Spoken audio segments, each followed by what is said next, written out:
Naimbag nga aldaw kanya yung aming kakabsat. Magandang araw po sa inyong lahat and welcome sa Usapang Tito Manny. Dumali na naman po si Vice President Sara Duterte na tulad ng kanyang ama ay may sasabihin ngayon after 2 to 3 days, i-deny na. Natandaan po ba natin yung dialogue ni VP Sara nung nagkaroon siya ng meltdown na napanood ng buong mundo nung sinabi niya na siya ay may nakausap na kung sakaling may mangyari at mamatay si VP Sara, wag daw titigil yung kanyang kinausap. Kailangan mapatay niya si BBM, si Lisa Marcos, at si Martin Romualdez. No joke. No joke. Tapos nung nahimasmasan na siya after a few days, ang sinabi niya, wala daw siyang sinabi, hindi daw siya nagbanta, wala daw assassin. In short, dininay niya yung nakita ng buong mundo na pinagbantaan niya ang buhay ng ating Pangulo. Ito na naman po, nangyayari na naman.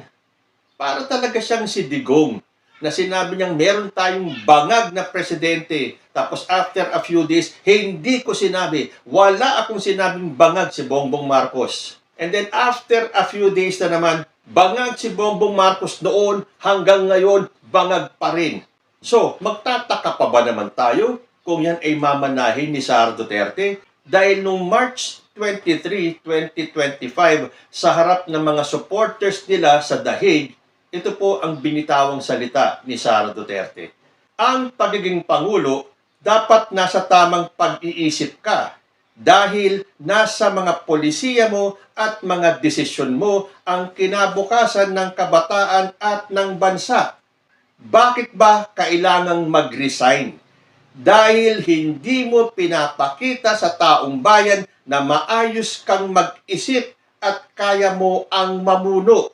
O ano sa tingin niyo sa sinabing yan ni Sara Duterte? Hindi ba pinagre-resign niya? Dahil hindi naman daw nagampanan ni BBM at hindi na ipakita sa taong bayan na maayos siyang mag-isip at kaya niya ang mamuno. Alam nyo, itong mga DDS led by Sara Duterte, wala na lang po talagang masabi dahil sukol na sila. Mula kay Digong, kay Sara, sa mga vloggers nila, puro fake news na lang eh. Ito mismo galing kay Sara Duterte. Hindi ba fake news yung sinabi niya hindi siya nagbanta, hindi niya pinagbantaan si President Bongbong Marcos, wala daw siyang kinausap, wala daw assassin, walang gunman. But then again, napanood ng buong Pilipinas at ng buong mundo yung kanyang meltdown. Tapos ito na naman, mga dahilan kung bakit kailangan mag-resign si Bongbong Marcos. At yun na nga una niya sinabi, hindi daw maayos mag-isip si President Bongbong Marcos at hindi na ipakita na kaya niya ang mamuno. Look who's talking. Ibig sabihin, si Sara Duterte nasa tamang pag-iisip. Si Sara Duterte ang dapat mamuno sa bansa. Halatang-halata naman talaga eh. Gustong-gusto ninyong ibagsak si President Bongbong Marcos at mag-iisip kayo ng kahit na anong paraan para matanggal si Bongbong sa kanyang pwesto at maupo si Sara Duterte. Kita nyo naman, nagpapauto kayo kay Sara Duterte sa mga salita niya. Para nga siyang si Digong na paiba-iba ng salita. Depende yan kung ano ang mood nila nung araw na yon. Ngayon, after 2 days, kasi sinabi niya yung mga dahilan kung bakit dapat mag-resign si Bongbong Marcos, March 23. 2 days after, iba na po ang kanyang statement. Sabi dito, wala akong sinasabi ever na dapat mag-resign si Marcos.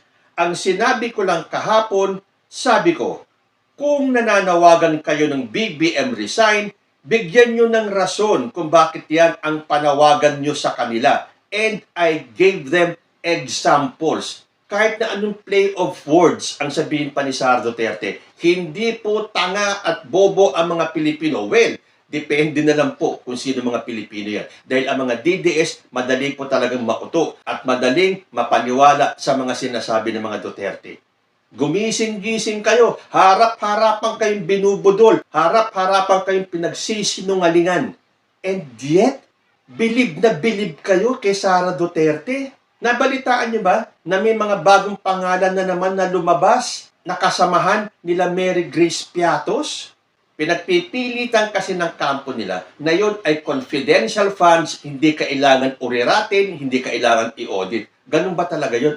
Talagang magkakaroon ng corruption yan. Kung ikaw ay bibigyan ng confidential funds at bahala ka na sa buhay mo, wala kang obligasyon ipaliwanag sa taong bayan. Doon sa mga nagbabayad ng tax na ginamit mo, wala siyang pananagutan. Yun ang gusto nilang palabasin.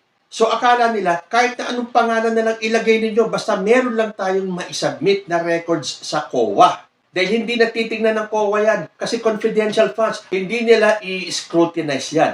I-scrutinize. At tinawag ang kanyang pansin. So todo deny siya. Kasi nga naman, kung totoong mga pangalan ang ilalagay nila, mahuhuli. Hindi nga ba yung ibang mga pangalan, wala namang record sa PSO, ni walang birth, ni walang death, ni walang marriage certificate. So kung ito ang ginagawa nila sa Davao sa mga confidential funds nila nung sila ang mayor, akala nila magagawa nila sa national level. So akala ni Sara Duterte, kung ano ang sinabi niya 2 days ago, ngayon kung gusto niyang baguhin yung statement niya, kung gusto niyang i-deny yung sinabi niya a few days before, okay lang. Kasi maniniwala yung mga uto-uto niyang mga supporters. Para sa mga DTS, hindi pwedeng magkamali si Digong o si Sara. Kung ano ang sinabi nila kahapon, baguhin man nila, hallelujah pa rin kami. Papalakpak pa rin kami. Dahil mga panatiko kami. Kahit na nabunyag na ang mga anomalyang ginawa nila, all praises pa rin sila sa mga Duterte. Kawawa kayong mga nilalang. So ngayon, dinideny ni Sara Duterte na wala siyang sinabi ever na mag-resign si Bongbong Marcos. Nagbigay lang daw siya ng example dahil yung mga supporters daw ang nagsasabing BBM resign. Sino ba ang nagbigay ng example?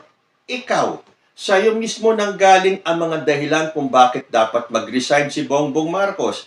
Meron pa akong nabasa rito, mahaba itong sinabi niya Meron pa siyang binanggit tungkol sa drug test, na yan daw ay betrayal of public trust. Pero wala naman silang napapatunayan pa Mula nung nagpakalat si Digong nung panahon pa ng kampanya na meron presidentiable na nagko-cocaine. Mula nung umpisa pa lang, sinisira na ni Rodrigo Duterte si Bongbong Marcos. Tapos sasabihin ng mga DDS, dahil daw kay Rodrigo Duterte kaya nanalo si Bongbong Marcos. Dahil kay Digong kaya nakabalik ang mga Marcos. Hindi naman sinuportahan ni Rodrigo Duterte ang kandidatura ni President Bongbong Marcos. Hindi nga niya inendorso, di ba? So paano niyo sasabihin na si Digong ang nagpanalo kay Bongbong Marcos? Ayaw nga niya kay Bongbong Marcos Idilat nyo nga ang mga mata ninyo, mga DDS. May mga nagsasabi pa, kung hindi daw dahil kay Sara na nagpaubaya, hindi daw magiging presidente si Bongbong Marcos. Alam naman natin. Well, dito sa mga nagpapauto mga DDS, kunyari hindi nila alam na hindi naman talaga tatakbong presidente si Sara Duterte. Dahil umuwi siya ng Davao, nag-file siya ng COC bilang mayor. So, paano nyo sasabihin na si Sara ang nagpanalo kay Bongbong? Mulat sa poll, ayaw nang tumakbo ni Sara Duterte bilang presidente. At kung napansin nyo nung panahon ng kampanya, every time na may rally, puro dagat ng pula ang makikita nyo. At kukunti lang ang makikita nyong lumot, yung kulay green. Ganun lang kakonti ang supporters ni Sara Duterte. Tapos ipagpipilitan ninyo na ang mga Duterte ang nagpanalo kay Marcos? Taong bayan po ang nag-upo kay Bongbong sa pagka-presidente. At kung sinasabi nilang walang utang na loob si Bongbong Marcos sa pamilya Duterte dahil pinalibing ni Duterte ang ama ni President Bongbong Marcos, again, yan po ay utos ng Korte Suprema. Kahit na gustong ipalibing yan ni Digong, kung walang go signal ang Supreme Court, wala pong makakagawa nun. At kung sakali man na hindi pinalibing ni Digong si Apo Lakay at merong kautusan ang Supreme Court, yung susunod na presidente kay Digong, in this case, si President Bongbong Marcos, pwede niyang ipalibing ang kanyang ama dahil may go signal po ang Supreme Court. So dito sa mga nagpapauto sa mga Duterte, gamitin nyo naman yung utak ninyo. Hindi nyo ba nakikita na harap-harapan kayong ginagago? Well, kayo na ng mga DDS ang nagagago at nauuto ng mga Duterte. So kung noon dininay ni Sara Duterte na wala daw siyang pagbabanta kay BBM, wala daw assassin, wala daw gunman, ngayon ang kanyang denial naman, wala akong sinasabi ever na dapat mag-resign si Marcos.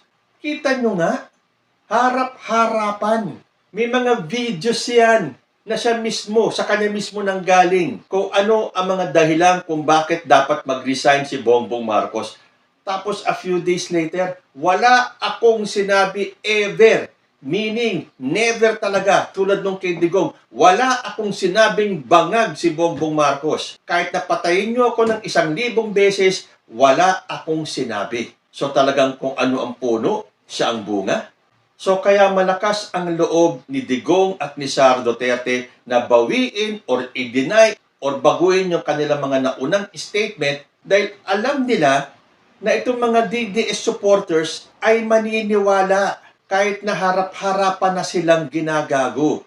So anong tawag sa kanila? Uto-uto? Mga madaling maniwala sa fake news? Well, kaya ko naman po nasabi ang mga DDS ay uto-uto at madaling mapaniwala, yan po ay hindi fake news. Dahil meron pong ginawang pag-aaral at ito ay noon pang 2021. Basahin ko po Misinformation. Duterte supporters more susceptible to fake news online, says study. Ulitin ko po yung petsa. Ito po ay inilabas November 18, 2021. Ito po ay nung papalapit ng matapos ang termino ni Digong. Hindi pa po pumapasok si Bongbong Marcos dyan pero meron ng pag-aaral na itong mga Duterte supporters ang madaling mapaniwala sa fake news. Tuloy ko po. President Rodrigo Duterte's young supporters are more vulnerable to believe in fake news. A study conducted by a research firm based in the Ateneo School of Government revealed explaining the connection between political polarization and spotting misinformation. Dr. Imelda Dainla, a convener of Voces Pilipinas, said their first survey conducted from May 17 to June 24, 2021, gauged how students' biases correlate with their ability to distinguish between true and false information. More than 7,000 respondents from various colleges and universities took part. May malawak na disinformation networks na nagpapakalat ng mali o baluktot na mga balita or information. They are malicious, intended to create biases and negate real news, sabi po ni Dainla, adding that many sources of this information they identified were supportive of Duterte's administration. Hindi pa po dyan natapos dahil nagkaroon pa itong Boses Pilipinas ng pangalawang survey where it was found out that people who mostly rely on Facebook for information tend to have a lower ability in identifying fake news as well. This time, mas malaki po yung set of respondents nila with more than 20,000 students. So, 2021 pa lang, lumabas na sa mga pag-aaral na mga DDS ang pinakamadaling maniwala sa fake news. So, ang tawag doon, mga uto-uto. At yan po ay nanggaling sa pag-aaral na ito. Ito po ay ibinalita ng News 5. So kaya panay pa rin ang pakalat ng mga DDS ng mga maling balita, ng disinformation, malinformation, misinformation, dahil alam nila may maniniwala, lalo na yung kanilang mga supporters. Sad to say, mga supporters na lang nila ang mapapaniwala nila. Kaya si Sara Duterte, malakas ang loob. Wala siyang pakialam kahit na mabuko siya, kahit na ma-debunk siya, kahit na malaman ng buong Pilipinas at ng buong mundo na nagsisinungaling siya, wala siyang pakialam as long as naniniwala sa kanya ang mga DDS supporters. Na ayon sa isang pag-aaral noong 2021, ang mga DDS ang pinakamadaling mauto at maniwala sa mga fake news. So, hihintayin po natin ulit kung ano mga susunod na pahayag ni Sara Duterte na kung ang sasabihin niya today ay i-deny niya a few days after. Kayo po, naniniwala ba kayo na hindi sinabi ni Sara Duterte na mag-resign si President Bongbong Marcos? Comment lang po down below and I will see you in my next video. Diyos, ti Admina.